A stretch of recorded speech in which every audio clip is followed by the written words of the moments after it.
akkor tessék.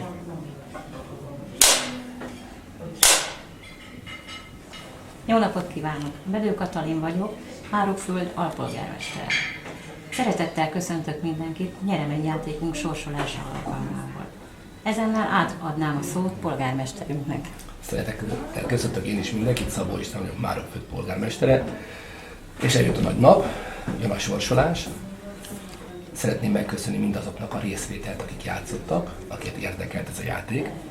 És tudom, hogy egy ilyen nyereményjáték alkalmával nagyon nehéz a személyes kapcsolattartás. Mégis, mint láttátok, Kati és Csaba igyekezett a kis kommentekkel, biztatásokkal személyesebbé tenni a nyereményjátékunkat. Hogy mennyire számunkra is meglepő volt a nagyarányú részvétel, azt szeretném csak elmondani önöknek, nektek. Több ezres lájkolásról és elérésekről beszélünk, ami minden képzelet felülmúlt, amikor ezt a játékot elkezdtük. Nagyon sok szeretettel köszöntöm az új kedvelőket az oldalon, és akkor lássuk, hogy tulajdonképpen mit is sorsolunk ki, elevenítsük fel, mi volt a mi ajánlatunk.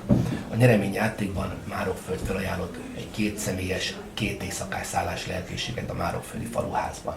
És ehhez kapcsolódóan, és ezt meg is mutatjuk, hogy ez valóság lesz, és nem csak ígéret,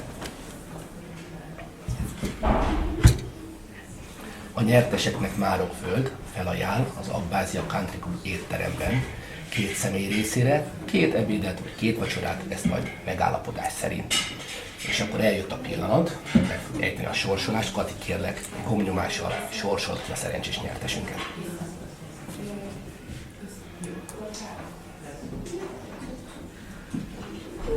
És meg is vagyunk, mint látjátok. Lukács Terézia. Lukács Terézia. Igen, hallom, Lukács Teréziát tapsolnak és kiabálnak örömükben. Gratulálunk a kedves nyertesnek.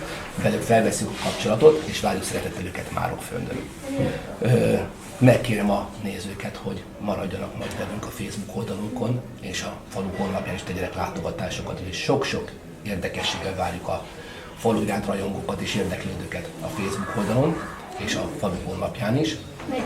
Lesz még nyereményjátékunk, hasonló, mint most, sőt, mi több figyeljenek a fiatalok is. Április környékén hasonló szállás nyereményjátékot fogunk hirdetni Jurta táborba 20-25 fős csoportok, osztályok részére.